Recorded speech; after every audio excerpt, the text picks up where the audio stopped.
예, 노숙자들을 대상으로 점심을 나눠주는 그런 급식소들이 많이 있습니다. 어떤 급식소에서는 돈 한 푼도 받지 않고 공짜로 밥을 주기도 하지만, 또 어떤 급식소에서는 일부러 동전 500원짜리 한 입을 받고 밥을 주기도 합니다. 왜 그러냐면 공짜로 얻어먹었다는 생각이 들지 않게 하기 위함입니다. 나는 거지가 아니야.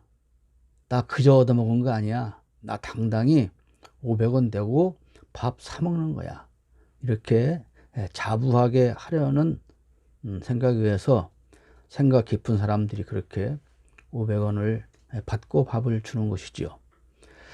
얻어먹는 사람들을 힘들게 하는 것은 무엇인가 조금 도움을 주고 나서 그 사람이 동네방네 떠들며 생색을 내는 것입니다. 저 사람은 내가 도와줬어. 저 사람 어려웠을 때 정말 나 아니었으면 아마 어떻게 될지 몰라.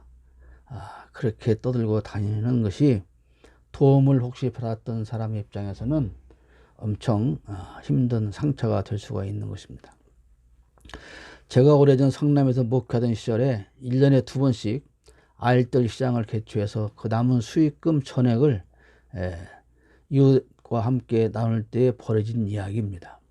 지금 같은 복지 정책은 엄두도 내지 못한 그 시절에, 특히 성남에는, 분당이 아닌 그 성남 구도심에는 힘들게 사는 사람이 참 많았습니다. 그래서 저희가 알뜰 시장을 일주일 동안 열어서 그 남은 수익금을 같이 나누기 위해 동사무소에 가서 힘든 가정을 추천을 받습니다. 그러면 교회 집사님들이나 권사님들이 봉투에 얼마씩을 넣어가지고 그것을 전달을 합니다. 비록 큰 돈은 아니지만 도움을 받은 가정에서는 참 고마운 일이죠. 그런데 문제는 다음 주일날에 일어납니다. 이 교회 집사님들이나 권사님들이 저 전도 갔다 오겠습니다. 그리고 나가서 지난주에 도움을 줬던 그 집 대문 앞에 가서 진을 치고 소리를 지르는 것이죠. 빨리 교회 가게 나와라. 아니, 우리가 그렇게 도와줬는데 그럼 교회 나와야 되는 거 아니냐. 이렇게 성화를 대는 거죠. 그 소리를 듣고 있던 사람들의 음성이, 불쾌한 음성이 안에서 들려옵니다. 우리 이까지 돈 몇 푼 안 받아도 살 수 있습니다. 그러니 도로 가져가시고 제발 앞으로는 찾아오지 마세요. 그런 답이 돌아오지요. 그러면 그 교인들은 어떻게 합니까? 씩씩거리며 돌아와서 저한테 이럽니다. 목사님, 다음에는 그 싸가지 없는 집은 도와주지 마세요. 인간들이 못돼 먹었잖아요. 아니, 얻어먹었으면 보답으로라도 교회를 한두 번은 나와줘야지. 이렇게 말을 합니다. 또 어떤 때는 장학금이라는 명목으로 돈 몇 푼을 학생들에게 전하고, 그리고 그 학생들을 또 다그칩니다. 야, 너 말이야, 교회에서 이렇게 장학금을 주잖아. 너 여기서 누가 도와준 사람 봤어? 제가 감사하는 마음으로 다음 주부터는 꼭 교회 나와야 한다. 이렇게 다그치죠. 그러나 그 말을 듣고 교회에 나온 학생은 거의 없습니다. 그리고 교인들은 그것을 불쾌하게 생각합니다. 자, 생각해 보십시오. 좀 어려운 이웃들과 함께 나누자는 마음으로 일주일 동안 그 헌물품들을 팔기 위해서는 3, 4개월 동안 준비를 해야 됩니다. 그 일주일 동안 온전히 동원돼서 그것을 판매하고 정리하고 그리고 그걸 나누고 그렇게 하는데, 지금 말씀드린 것을 보면 과연 거기서 어떤 유익이 나왔다고 생각을 합니까? 나눠준 사람 기분 나빠요. 교회 안 오니까. 받은 사람 기분 나빠요. 교회 오라고 강요하니까 치사해요. 그 무엇을 위해서 그 일을 했냐 그 말이에요. 받은 사람도 고마움이 없고 나눠준 사람도 기분이 별로 좋지 않고,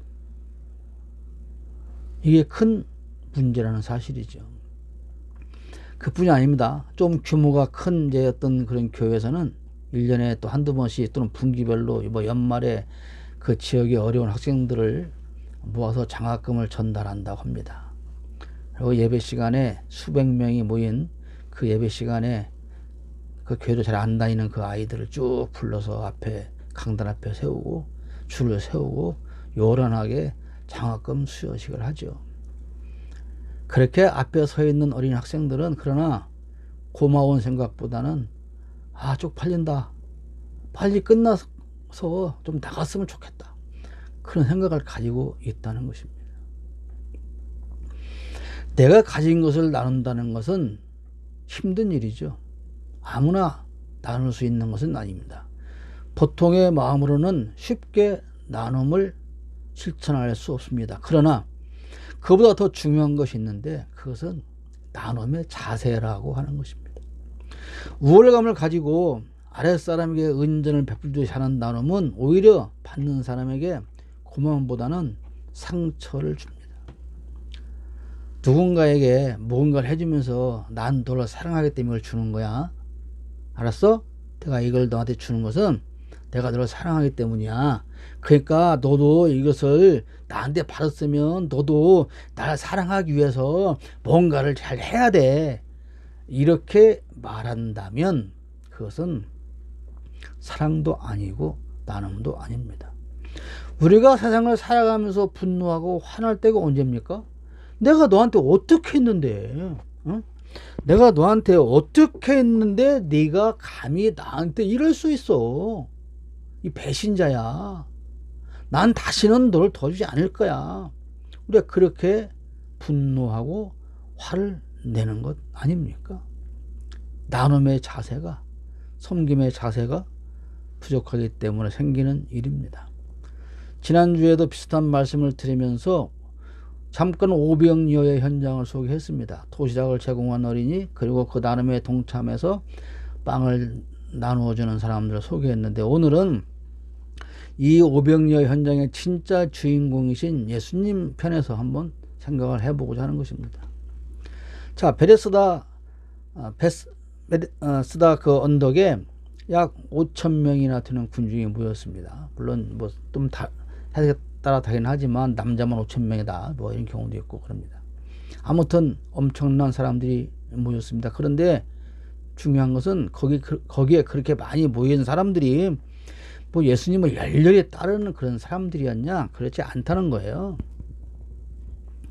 그건 또 그렇지 않으면 예수님의 저 말씀을, 생명의 말씀을 들어봐야지 그렇게 사모해서 그 자리에 모인 사람이냐? 그렇지도 않다는 겁니다. 당시 이스라엘은 실업률이 50%에 달했습니다. 둘 중에 한 명은 일자리가 없어요. 그리고 노마의 폭장에 시달림에 거의 희망이 없는 삶이었습니다. 사람들이 특별히 할 일이 없어요. 아침에 일어나다 별로 할 일이 없습니다. 그런 사람이 많아요. 반수는 놀아. 그러니까 뭔 이유가 없어도 소문이 나면 이랬다더라 저랬다더라 그러면 사람들이 구경 삼아서 몰려드는 거죠. 이렇게 모인 사람들이 대부분입니다. 물론 그렇게 모였지만 예수님께 사시는 말씀을 듣고 감동을 한 사람도 있겠지요. 전혀 없지는 않았을 것 아니겠습니까? 그러나 대부분은 별 이유 없이 그 자리에 모여있는 사람들이었다는 것입니다. 예수님 앞에 모여서 예수님의 말씀을 듣지만 사실 예수님과는 상관이 없는 그런 사람들이 가득 차 있다는 것. 우리 한국 교회도 마찬가지입니다. 예수님 앞에 모여서 예수님의 말씀을 듣고 있지만 예수님과는 상관이 없는 사람들이 예배당을 가득 메우고 있다는 사실이죠. 주일 예배에 수백 명, 수천 명, 심지어 수만 명의 군중이 앉아서 찬송하고 기도하고 설교를 듣지만 진정한 의미에서 예수님과 상관이 있는 사람의 숫자는 과연 얼마나 되는지 모릅니다. 별 이유 없이 예수님 앞에 앉아 있습니다. 그런데 그들은 뜻밖의 기적을 체험하게 됩니다. 어린아이 한 사람의 도시락으로 5,000명을 먹이고도 남는 기적을 체험하게 되는 거예요. 아니, 이거 뭔 일이래? 그냥 심심해서 한번 와봤더니 세상에 이런 일이 다 있네. 놀라죠? 자, 7절 오늘 말씀 보면 빌립이 예수께 이렇게 대답하였다. 이 사람들에게 모두 조금씩이라도 먹게 하려면 빵 200데나리오너치를 가지고도 충분하지 못합니다. 한 데나리오는 하루에 1당입니다. 그러니까 오늘날 그냥 일당을 계산하기 쉽게 10만 원만 잡아서 계산해도 200데나리온이면 2천만 원이 드는 거예요. 2천만 원어치 빵을 사도 다 못 먹일 것이다. 그러니까 얼마나 많은 사람이 모였는지 알 수가 있는 거 아닙니까? 그런데 2천만 원어치의 빵을 사도 못 먹일 그 많은 사람들에게 도시락 하나를 가지고 먹이고도 12광주리가 남는 이런 기적을 사람들이 체험했습니다. 예수님과 상관이 없어요. 그런데 그들이 그런 기적을 체험하는 거예요. 그리고 나서 그들이 뭐라고 말해요? 14절에 사람들은 예수께서 행하신 표징을 보고 이분은 참으로 세상에 오시기로 된 그 예언자이다. 무슨 말입니까? 이거 기적으로 얻어먹기 전에는 예수가 누군가 아무 상관도 없고 관심도 없고 누군가도 몰랐어요. 그런데 오병이어의 기적을 체험하고서 이 양반이 그 양반이네. 구약성경에 그렇게 예언된 이 양반이 그 양반이네. 왜 뭘 보니까? 오병이어의 기적을 베푸는 것을 보니까 그분이 틀림없어. 그런데 15절을 보면 그 사람들이 그것도 예수님에 대해서 제대로 깨달은 것은 아니죠. 예수께서는 사람들이 와서 억지로 자기를 모셔다가 왕으로 삼으려고 한다는 것을 아시고 혼자서 다시 산으로 물러가셨습니다. 자, 그냥 한번 우연히 와 봤어요. 그런데 놀라운 일이 일어났습니다. 그것을 보고 저 예수라는 사람은 우리를 공짜로 먹여줄 수 있는 사람이구나. 그러니까 저 사람을 왕으로 세워야 되겠구나. 몇 년 전 대통령 선거 때 그 유명한 홍보 사진이 있죠. 국밥을 우악스럽게 먹는 사진. 그때 우리 많은 국민들은 저 사람이 대통령이 되면 우리를 잘 먹여주겠구나. 그렇게 생각을 했죠. 어떻게 됐습니까? 혼자만 잘 먹고 지금도 나라에서 주는 공짜 밥 먹고 공짜 치료하고 그러고 있지 않습니까? 마찬가지예요. 사람들이 누군가를 추앙하는 것은 그 사람을 위해서가 아닙니다. 나를 위해서인 것이죠. 오늘 우리나라 인구 중에 20%가 기독교인이라고 말합니다. 그런데 그 중에서 예수님에 대해서 바르게 깨닫고 쫓아다니는 사람은 과연 몇이나 될까요?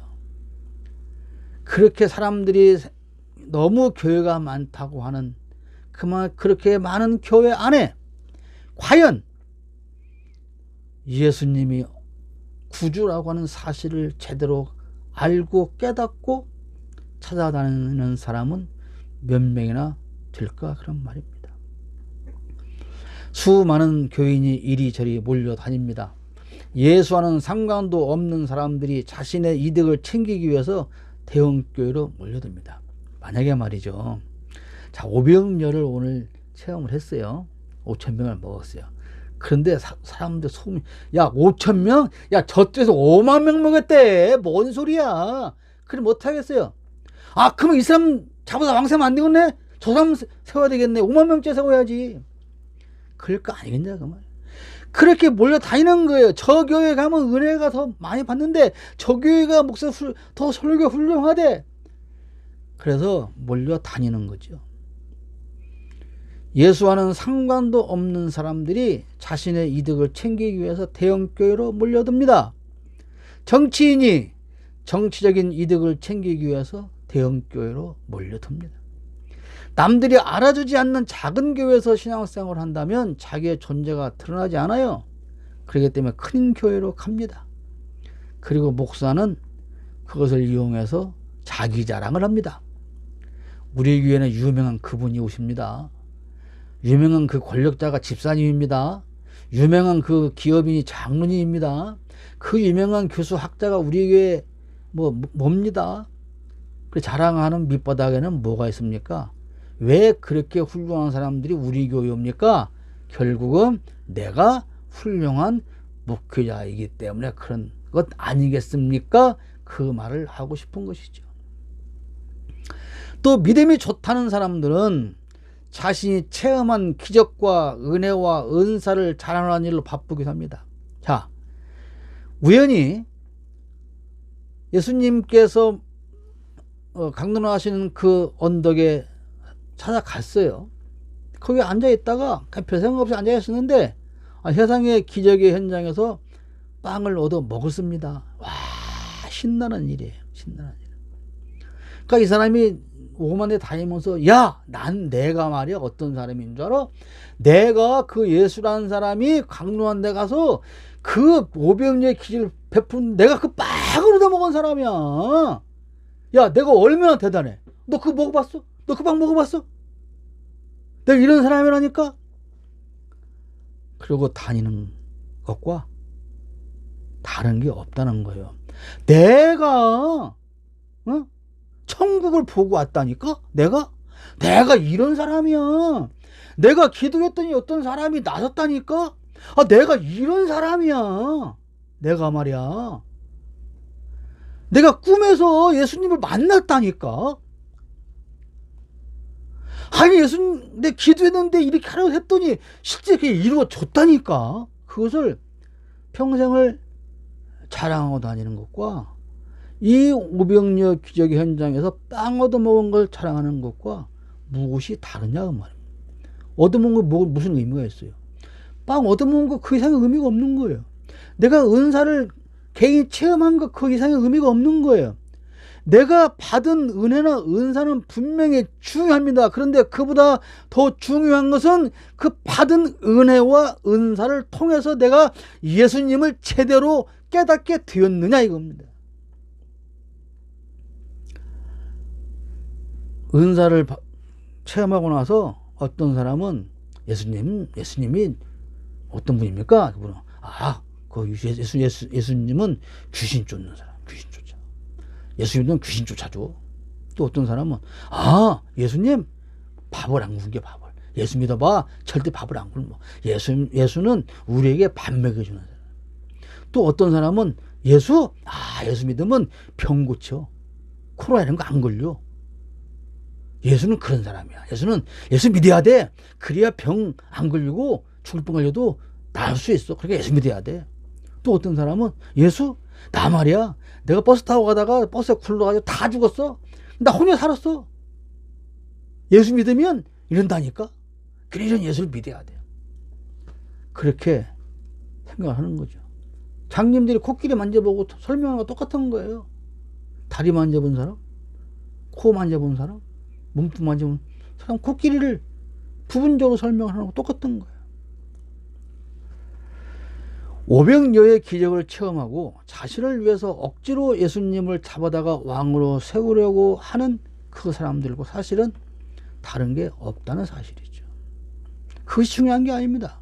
절대로 그것이 제가 지난번에도 한 2, 3분 전에도 그런 말씀을 드렸는데요. 내가 기적을 체험한 것은 하나님과 나와의 1대1의 관계에서 끝나는 거예요. 내가 기적을 체험한 것이 이 사람하고 무슨 상관이 있어요? 이 사람하고 무슨 상관이 있어요? 내가 예수 잘 믿어서 그래 복을 받아서 잘 먹고 잘 살아요. 그러면 그것이 다른 사람하고 무슨 상관이 있어요? 상관없는 겁니다. 자, 오늘 예수님 앞에 많은 사람이 모였는데 별 이유 없이 모였다 그랬죠. 그런데 굳이 그 사람들이 왜 모였냐 그러면 그 이유를 2절에서 설명하고 있어요. 큰 무리가 예수를 따라갔다. 그것은 그들이 예수가 병자들을 고치신 표징들을 보았기 때문이다. 앞에서 말씀드린 많은 사람들이 왜 이 교회에서 저 교회로 땀 흘려 이동해 다닙니까? 왜 그럴까요? 저 교회가 더 낫대. 저 교회가 이것을 보여줬대. 저 교회 가니까 이런 게 일어났대. 표징을 따라 쫓아다니는 거예요. 표징을 따라. 그래서 팬덤이라고 그러잖아요. 그러니까 유명한 목사들은 팬덤 현상이 일어나서 팬들을 몰고 다녀요. 유명 연예인이 콘서트를 할 때 그 팬들이 오빠 오빠 하는 것과 유명한 목사가 그 부흥회하는 데 가서 아멘 아멘 하는 것과 다른 게 없다는 거예요. 오늘 또 역시 이런 기적을 보기 위해서 이런 기적을 보고 체험하기 위해서 사람들이 교회로 몰려듭니다. 그렇게 소문난 교회로 몰려드는 것이죠. 그러나 분명한 것은 예수께서 이 땅에 오신 이유는 기적을 보이기 위함이 아닙니다. 병 고치려고 오신 것도 아닙니다. 오병이어의 기적을 통해서 먹이려고 이 땅에 오신 것이 아닙니다. 예수께서 기적을 베푸신 이유는 두 가지인데, 하나는 백성을 불쌍히 여기셨기 때문인 사랑 때문에. 아, 굶주리고 있구나, 굶고 있구나, 아프구나, 불쌍하구나. 그래서 사랑을 베푸는 겁니다. 두 번째는 혹시 이런 기적을 통해서 백성들이 메시아를 알아볼 수 있지 않을까라고 하는 것 때문인 거예요. 그러니까 기적을 통해서 우리가 깨달아야 하는 것은 메시아가 어떤 분이냐 깨달아야 하는 것이 기적을 체험한 사람의 이유인 것입니다. 자, 아무리 말로 설명을 해도 몰라. 그런 무지한 백성을 깨닫게 하려는 방법으로 예수님은 늘 두 가지를 사용하는데, 하나는 설명할 때 쉬운 비유를 들어 설명합니다. 두 번째는 기적을 베푸십니다. 야, 니들 뭘 먹고 뭘 입을까? 그럼 걱정하지 마. 그럴 때 새가 날아가. 야, 저 봐봐. 저 새 날아가지? 저 새 누가 먹이냐? 어떻게 잘 먹고 잘 걱정하냐면, 봐봐. 여기. 지금 너 옆에 핀 꽃을 봐봐. 누가 입혀줬냐? 그렇게 현장에서 비유를 들어서 쉽게 설명을 해주는 겁니다. 우리 한국 교회 초기 역사에서도 이런 기적은 많이 나타났죠. 수많은 신자가 신비한 은사를 체험을 했습니다. 자, 언젠가 제가 저희 어머니 그 다림목에 시루를 해놓고 천인신명교에 빌었는데, 그분이 교회로 이제 옮겼잖아요. 그럼 교회로 옮겼을 때 그분은 한글도 잘 모릅니다. 예수가 누군지 모릅니다. 그리고 다림목에서 빌던 그 천지신명하고 내가 지금 옮겨서 와서 믿는 예수하고 뭔 차이가 있는 걸 모르는 거예요. 그러니까 부흥회 때 이 양반한테 하나님께서 특별히 은사를 주는 거예요. 진동도 하게 하고 방언도 하게 하고 막 불도 받게 하고. 그러니까 달라. 예수가 진짜네. 이러고 거기서 절대로 떨어져 나가지 않는 거예요. 설명으로는 잘 몰라. 아무리 말해도 몰라. 그러니까 직접 보여주고 만지게 해주고 깨닫게 해주는 거예요. 이제 아장아장 걷는 애한테 야, 이 난로가 뜨거우니까 만지면 안 돼. 그러면 애들이 하고 안 만집니까? 근데 그 아이가 실수로 딱 대보고 뜨거워. 그걸 알면 손 대주도 도망가는 거예요. 그것이 은사를 통해서, 신비한 은사를 통해서 깨닫게 하는 예수님의 방법인 겁니다. 그런데 그것이 내가 특별해서 나에게만 그걸 주었다? 그러니까 우월감을 갖는 거예요. 그것은 어린아이와 같은 신앙 초기 때 일어나는 것들입니다. 저도 그랬어요. 목회를 처음에 시작했을 때 과연 내가 무엇으로 목회를 할 것인가? 내가 가진 게 뭐지? 그럴 때 하나님은 파상풍으로 내일 발가락 자르는 수술을 하얀다고 선고받은 사람 가서 기도를 하니 그 깨끗이 난 것을 보여주는 겁니다. 하나님이 나 목사 만드신 거 맞네, 맞아. 그러니까 어떻게 하는 거예요? 자신감을 가지고 일을 하는 거죠. 그런 겁니다. 자, 다시 처음으로 돌아가서 이 세상에는 진정한 의미에서의 나눔을 실천하는 사람은 많지 않습니다. 중요한 것은 어떤 나눔을 하든 조건을 걸면 안 된다는 거예요. 티끌만큼 나눠주고 오히려 상처를 주는 사람이 많습니다. 지극히 작은 것을 나눠주고 생색을 내거나 갑질을 하는 사람도 많습니다. 우리가 누군가에게 도움을 주었다면 그것으로 그쳐야 합니다. 티끌만큼 나눠주고 그것을 기름종이에 기록해서 마치 유상장부를 본 것처럼 맨날 두고두고 꺼내보고 기억하고 내가 너한테 도움을 줬는데 이걸 잊어버리지 않으려고 애쓰는 것은 그건 잘못된 것입니다. 우리가 도움 받은 것은 잊어버리면 안 됩니다. 그러나 도움 준 것은 잊어버려야 됩니다. 그런데 우리는 거꾸로입니다. 내가 도움 받은 것은 다 잊어버리고 도움 준 것은 끝까지 기억합니다. 이게 잘못된 것이죠. 해외 선교사를 파송하기 위해서 선교회를 조직하고 뜨거운 마음으로 기도하고 즐겁게 후원하고 파송된 선교사를 위해서 기도하는 경우가 많죠. 그런데 시간이 흐름에 따라서 후원자가 점점 갑이 되어갑니다. 그래서 이런저런 트집을 잡죠.